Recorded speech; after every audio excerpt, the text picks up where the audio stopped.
मंसूर साहब, एक बात है, हुकूमत ना जारी बात है अपनी पोजीशन कंसोलिडेट कर रही है विद एवरी पास। आपके सवाल से पहले आपने भी इनसे सवाल किया था कि आपकी एस्टैब्लिशमेंट तो लड़ाई के साथ है। इन्होंने कहा हाँ ऐसे है, बिल्कुल आपने एक्सेप्ट ऐसे ही है। हाँ जिन्होंने कहा है, अच्छा बिल्कुल उन्होंने कहा है साड़ी लड़ाई, साड़ी लड़ाई बिल्कुल है, चलेगी। मैं ये क्लिप निकला है ना, कल को मैंने भी प्रोग्राम करना है। जी बिल्कुल है, हम आपको खुद पेश करेंगे। हाँ वही मैं कह रहा हूँ ना, क्योंकि वो बाकी नहीं मानते ना, तो पाकिस्तान तहरीक इंसाफ से पहली दफा किसी ने एक्सेप्ट किया है कि हमारी लड़ाई एस्टैब्लिशमेंट। बिल्कुल अजहर साहब तो देखिए ही डजंट मिन्स वर्ड्स और अच्छी बात है। बट अब मंसूर साहब बात ये है कि हुकूमत भी ना विद एवरी पासिंग डे चीज़ पुरानी हो रही है, नहीं कि मजबूत हो रही है, कंसोलिडेट कर रही है पोजीशन। अब शायद आ रहा है कि पीपल्स पार्टी भी शायद आ जाए, बाज़ाब्ता ऐलान नहीं हो लेकिन कैबिनेट में आ रहे हैं, governors are in place power sharing फार्मूले के तहत। ये जो अप्रोच है जिसका अजहर साहब इशारा करते हैं जिसकी तरफ, उससे आपको लगता है कि किसी स्टेज पर भी you see a light at the other side of the tunnel कि यार इनके मामला ठीक हो जाएंगे या हो सकते हैं with this approach on this side, और वहां पर जो सख्ती है तो कोई सोल्यूशन तो कोई नहीं है। देखिए मैं आपको इसका बड़ा एक आसान हल बताता हूँ। देखिए ये जो light at the end of the tunnel है ना, इसका सबसे पहला इंडिकेशन जब आएगा ना, ये मैं आपको अभी से प्रेडिक्ट करके बताता हूँ, वो आपको हुकूमत की तरफ से आएगा। अच्छा हाँ, वो आपको हुकूमत की, बिकॉज हिस्ट्री ये बताती है, और वो किस तरह बताती है कि जब खान साहब की कुर्सी हिलना शुरू हुई थी ना, तो शहबाज शरीफ साहब का नाम बार बार जबान पे आना शुरू हो गया था। तुम क्या समझते हो, तुम ऑप्शन हो, ये बूट पॉलिश करता है, ये सब कुछ करता है, एकदम एक नफरत आना शुरू होती है, because he could see that light at the end of the tunnel कि यार मेरे लिए मुश्किलात बन रही हैं और उनके लिए रास्ता खुल रहा है, और उनका वो एक ऑप्शन के तौर पर उभर रहे हैं। वो नजर, और आप देख लीजिए कि आने वाले उसके बाद 6 महीने के अंदर बाजी पलट गई। तो आपको सबसे पहली इंडिकेशंस जब आएंगी ना, तो वो हुकूमत खुद बताएगी आपको कि जी साढ़े मामला जड़े ना वो खराब हो रहे हैं। एक दूसरी बात ये, मैं आपको छोटी सी एग्जांपल देता हूँ। कल मुझे एक फ़ोन आया, ये मैं आप स्टोरी आपके साथ शेयर कर रहा हूँ, मैं नाम नहीं बताऊंगा सोर्स का। मुझे कल फ़ोन आया और आपके टेलीविज़न चैनल के हवाले से बात की गई। अच्छा, आपके समा के हवाले। अच्छा अच्छा। उन्होंने मुझे कहा कि जी वो समा के ऊपर जो है वो ये एक खबर चली है कि ये जो गंदम की ये सारा कुछ हो रहा है, इसके ऊपर मोहसिन नकवी साहब को और साबिक वज़ीर आज़म को बुला लिया गया। अच्छा मुझे नहीं पता था, मैं अपने ऑफिस में बैठा था, मैंने यूं करके जब ऑन किया तो उस वक्त तरदीद चल रही थी, वो कामरान अली अफजल। हाँ वो कामरान अली अफजल के, और ये हुकूमती सेक्टर से ना मुझे फ़ोन आया, वो देखें जी वो उन्होंने ये चला दिया, ये कर दिया। मैंने कहा नहीं, मैं तो देख रहा हूँ तो तरदीद चल रही है। नहीं लेकिन ये देखे ना, ये किस तरह हो सकता है, हम नहीं बुलाया, हमने नहीं बुलाया। अच्छा there was this panic. Yes, तो मैंने कहा यार चलो, तरदीद भी बता रही थी कि मैं पैनिक स्ट्रिकन हूँ। मैंने कहा अगर हो भी गया तो चलो आ गई ना, तरदीद आ गई कि इन दोनों को नहीं बुलाया, फाइन। तो नहीं लेकिन आप भी ना जरा इसके ऊपर ये कहें कि हमने नहीं बुलाया। और मैंने कहा यार ठीक है, क्या हो गया? मतलब अब मसला क्या है कि भाई उसके अंदर नाम मोहसिन नकवी साहब का नाम था कि भाई वो गलत खबर भी अगर चली है तो मोहसिन नकवी साहब के आपने किस तरह चला दी कि हमने बुला लिया। नहीं बुलाया भाई, नहीं बुलाया, नहीं बुलाया, नहीं बुलाया।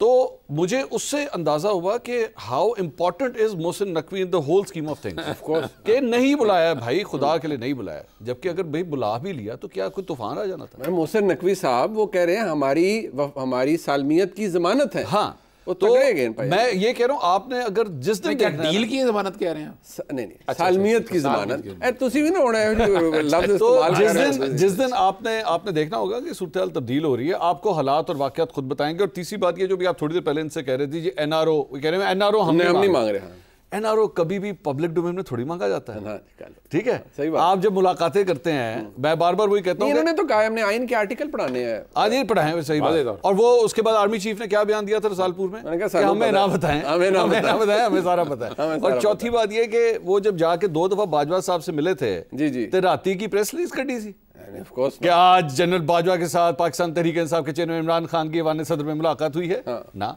जो तो कोर कमांडर गए, खुद कह रहे हैं मुझे बाजवा ने कहा कि असेंबलियां तोड़ दो, दोनों में तोड़ दो, पंजाब और केपी। इतना प्यार आ गया ना जनरल बाजवा के ऊपर कि हाय बाजवा साहब, मैं बाहर जाके आपको मीर जाफर मीर सादिक कहता हूं और आपने इधर का असेंबलियां तोड़ दो, असेंबलियां में तोड़ दी। असेंबलियां के गिलास है यार, मैंने तोड़ दिया।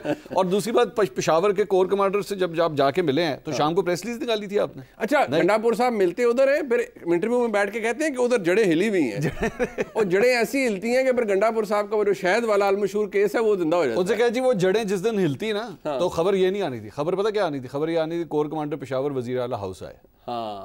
अंदर में राउंड नहीं होना था। अच्छा, खबर ये होनी थी। अच्छा हसन अयूब साहब, बात ये है, मैं तो आपको प्रोग्राम से पहले भी कहा था, मैं अब भी कहा था, अदर सिद्दीक साहब बैठे हुए हैं, कोई पंजाबी में कहते हैं ना रला मिला काम कर लो, कोई तस्फिया करा दें, कोई मामलात हल करा दें। ये कहते हैं माफ़ी नहीं हमने मांगनी, कोई अगर हम माफ़ी मांगेंगे इसका मतलब है हमने वो जुर्म किया है ये हम एक्सेप्ट कर लेंगे, तो हमने 9 मई किया ही नहीं है। जब किया नहीं है तो हम माफी काहे की मांगे? देखिए बात वही है कि जो इस्लाम के अंदर जो आपके पास एक कॉन्सेप्ट है तौबा का जी। वो तो मौजूद है। अब देखिए ना, सरकशी किसने की? जब आदम को सजदा करने का हुक्म था तो इब्लीस ने सरकशी की, मतलब बाकी तमाम के तमाम जो फरिश्ते थे उन्होंने सजदा कर लिया। तो बात यह है कि इंसान से गलती होती है, गलती के बाद अल्लाह ताला से बंदा माफ़ी मांगे, या अगर आपने रियासत के ऊपर हमला किया है तो रियासत से माफ़ी मांगे।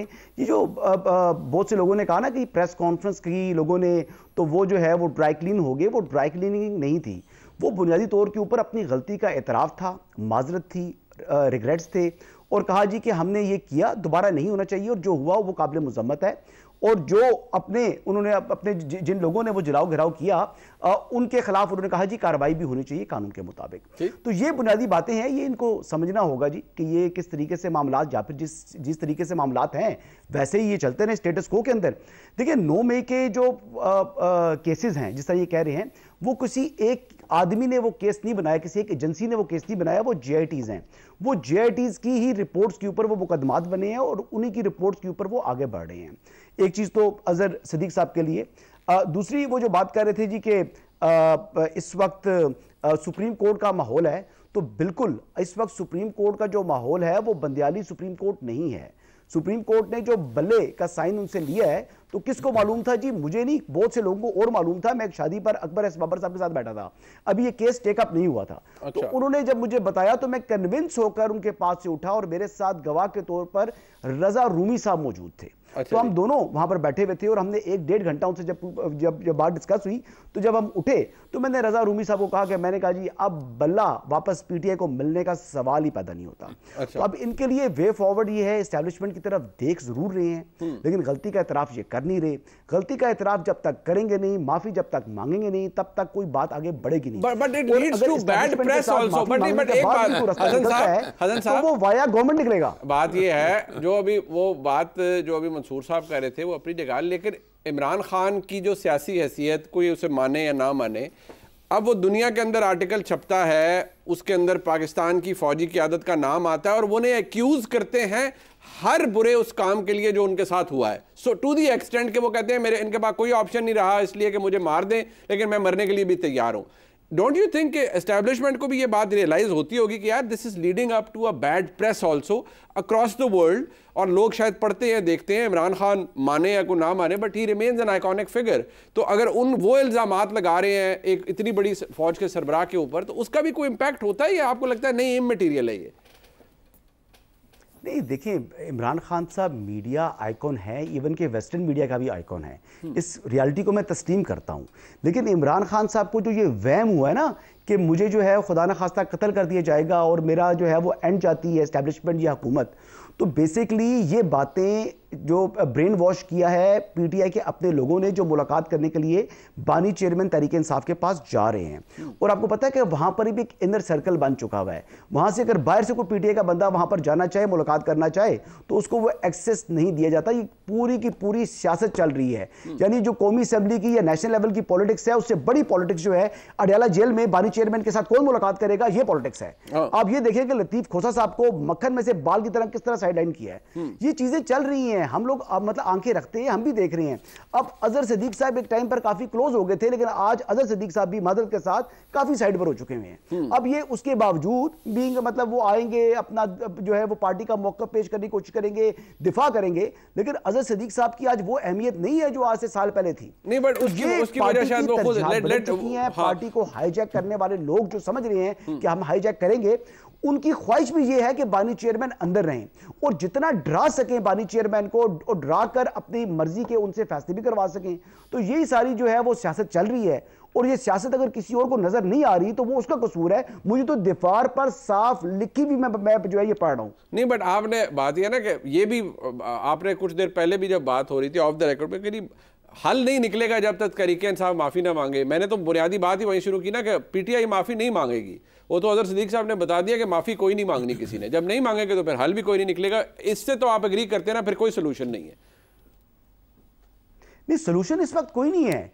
मैं कह रहा हूं कि अगर माफी मांग भी ले, मतलब एक मिनट के लिए आप सपोज कर लें कि पीटीआई और बानी chairman Tehreek Insaf public domain में आकर कहते हैं जी कि मैं माफी मांगता हूं, जो 9 मई के वाकयात हुए मुझसे गलती होगी, माफ किया जाए, अगर वो ये बात भी कर लें, इसके बाद भी जो मुज़ाकरात स्टार्ट होंगे ना वो फेडरल गवर्नमेंट से इसके थ्रू होंगे। ठीक हो गया। ऐसे नहीं हो सकता कि एस्टैब्लिशमेंट के साथ वो डायरेक्ट जो है वो मुज़ाकरात डायरेक्ट डीलिंग नहीं हो सकती। चले एक वक्फा ले लेते हैं, नहीं यहाँ पर कमर जावेद बाजवा साहब नहीं है। अच्छा एक वक्फा ले लेते हैं, नहीं वापस आते हैं जरा, फिर बात कहाँ से शुरू होगी, क्योंकि यहाँ तो फिलहाल जीरो सम गेम लग रही है मुझे तो। एक ब्रेक के बाद बात करते हैं, साथ रहिए।